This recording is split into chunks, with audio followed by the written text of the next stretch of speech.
అందరికీ స్వాగతం. మన జేబులో ఉన్న డబ్బు విలువ ప్రతి ఏడాది ఎందుకు తగ్గుతున్నట్టనిపిస్తుంది? ఎప్పుడైనా గమనించారా? దీని వెనకున్న ఒక పెద్ద ఆర్థిక శక్తి, అదే ద్రవ్యోల్బణం. ఈరోజు మనం ఈ ద్రవ్యోల్బణం అనే బ్యాలెన్సింగ్ యాక్ట్ గురించి తెలుసుకుందాం. అసలు ధరలెందుకు పెరుగుతాయి? వాటిని కంట్రోల్ చేయడానికి ఏం చేస్తారు? చూద్దాం. ఈ ప్రశ్న మనందర్నీ ఏదో ఒక సమయంలో ఆలోచింపజేస్తుంది కదండి. పోయినేడాది 1000 రూపాయలకొచ్చిన సరుకులు ఈ ఏడాదికి రావట్లేదు. అదే డబ్బు, కాని కొనగలిగే శక్తి తగ్గిపోతుంది. ఇంతకీ దీని వెనుకున్న కథేంటి? అదే ద్రవ్యోల్బణం. అసలు ఈ ద్రవ్యోల్బణం అంటే ఏంటి? సింపుల్గా చెప్పాలంటే ధరలు పెరిగే వేగమన్మాట. వస్తువులు, సేవల ధరలు కంటిన్యూస్గా పెరుగుతూ ఉన్నప్పుడు మన చేతిలో ఉన్న ప్రతి రూపాయి విలువ పడిపోతుంది. అంటే అదే డబ్బుతో మనం తక్కువ వస్తువుల్ని కొనగలుగుతాం. అంతకన్నా ఏమీ లేదు. అయితే ఈ ధరలు పెరగడానికి ఒక్కటే కారణం ఉండదు. ద్రవ్యోల్బణానికి ప్రధానంగా 3 ముఖాలు ఉంటాయి. అవేంటో వివరంగా చూద్దాం. మన పర్సుపై ఇవి ఎలా ప్రభావం చూపిస్తున్నాయో అర్థం చేసుకుందాం. చూడండి, ఇవి ఆ 3 రకాలు: డిమాండ్ పుల్, కాస్ట్ పుష్ మరియు స్ట్రక్చరల్ ద్రవ్యోల్బణం. పేరులోనే ఉంది కదా. మొదటిది డిమాండ్ వల్ల వస్తుంది, రెండోది ఖర్చుల వల్ల, మూడోది మన సిస్టంలో ఉన్న లోపాల వల్ల వస్తుంది. ముందుగా డిమాండ్ పుల్ ద్రవ్యోల్బణం గురించి మాట్లాడుకుందాం. మార్కెట్లో వస్తువులు తక్కువగా ఉండి జనం చేతుల్లో డబ్బు ఎక్కువగా ఉన్నప్పుడు ఇది వస్తుంది. ఉదాహరణకు, మన దేశంలో కోవిడ్ తర్వాత చూడండి, ప్రజల ఖర్చు ఒక్కసారిగా పెరిగింది. అందరూ వస్తువులు కొనడానికి పోటీపడటంతో డిమాండ్ విపరీతంగా పెరిగి ధరలు కూడా ఆకాశాన్నంటాయి. దీన్నే సింపుల్గా తక్కువ వస్తువుల్ని ఎక్కువ డబ్బు వెంటాడటం అని అంటారు. ఇక రెండోది కాస్ట్ పుష్ ద్రవ్యోల్బణం. ఇక్కడ సమస్య డిమాండ్ కాదు, సప్లై. అంటే వస్తువుల్ని తయారు చేయడానికి అయ్యే ఖర్చు పెరిగినప్పుడు ఆ భారాన్ని కంపెనీలు మన మీదకు, అంటే వినియోగదారుల మీదకు నెట్టేస్తాయి. దీనికి బెస్ట్ ఎగ్జాంపుల్ 2022లో రష్యా-ఉక్రెయిన్ యుద్ధం తర్వాత పెరిగిన క్రూడ్ ఆయిల్ ధరలు. పెట్రోల్, డీజిల్ ధరలు పెరిగాయంటే ట్రాన్స్పోర్ట్ ఖర్చులు పెరిగి దాదాపు ప్రతి వస్తువు ధర పెరిగిపోతోంది. ఇప్పుడు మూడోదైన నిర్మాణాత్మక ద్రవ్యోల్బణం. ఇది చాలా ఇంట్రెస్టింగ్. ఇది తాత్కాలికంగా వచ్చే సమస్య కాదు, మన ఎకానమీలో లోతుగా పాతుకుపోయిన సమస్యల వల్ల వస్తుంది. ఉదాహరణకు, మన దేశంలో ఫుడ్ సప్లై చైన్ లోపాలు. పంట బ్రహ్మాండంగా పండినా సరే సరైన స్టోరేజ్ సౌకర్యాలు లేక ట్రాన్స్పోర్ట్లో ఆలస్యం వల్ల దాదాపు 30% వేస్ట్ అవుతుంది. అందుకే మనం ఉల్లిపాయల ధరలు అస్తమానం పెరగడం చూస్తుంటాం. ఇది వ్యవస్థలో ఉన్న సమస్య అన్నమాట. సరే, మనకు సమస్య ఏంటో, దాని రూపాలేంటో తెలిసింది.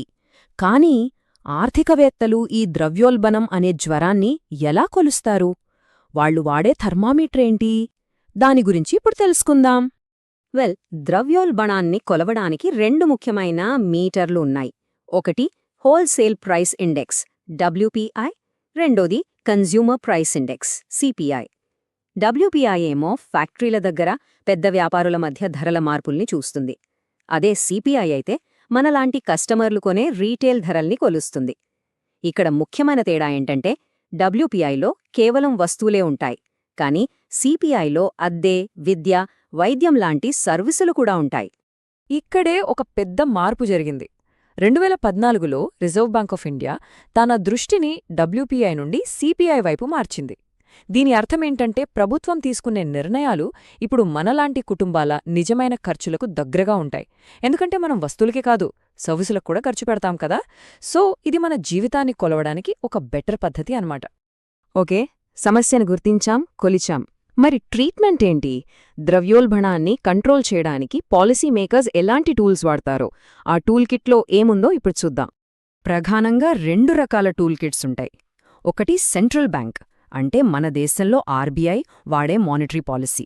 రెండోది ప్రభుత్వం వాడే ఫిస్కల్ పాలసీ.